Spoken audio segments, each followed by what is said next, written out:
అమరావతి మహిళలపై అనుచిత వ్యాఖ్యలు బాధకరమన్నారు మహిళా commission chairman Rayapati Shailaja.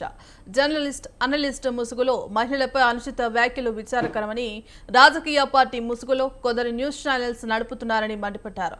YCP నేతలకు మహిళలంటే గౌరవం లేదని, తల్లి చెల్లిని తరిమేసిన వ్యక్తికి మహిళలపై గౌరవం ఉంటుందనుకోవడం తీవ్ర వ్యాఖ్యలు చేశారు. ఫ్రీడమ్ ఆఫ్ స్పీచ్ పేరుతో వైసీపీ నేతలు అనుచిత వ్యాఖ్యలు చేస్తున్నారని రాయపట్టి శైలజ ఆగ్రహం వ్యక్తం చేశారు. ఆ న్యూస్ ఛానల్ యాజమాన్యం బహిరంగ క్షమాపణలు చెప్పాలని డిమాండ్ చేశారు.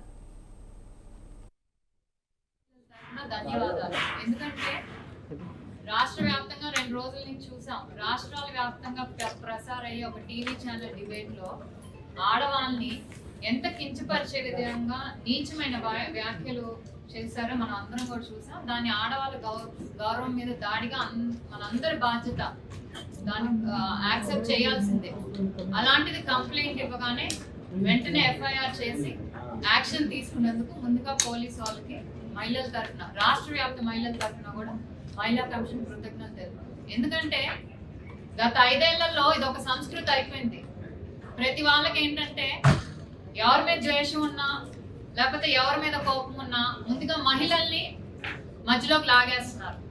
ఒక మహిళల అభిమానాల మీద దాడి చేయటం అనేది సర్వసాధారణ అయిపోయింది ఆంధ్రప్రదేశ్లో గత 5 ఏళ్లలో కూడా.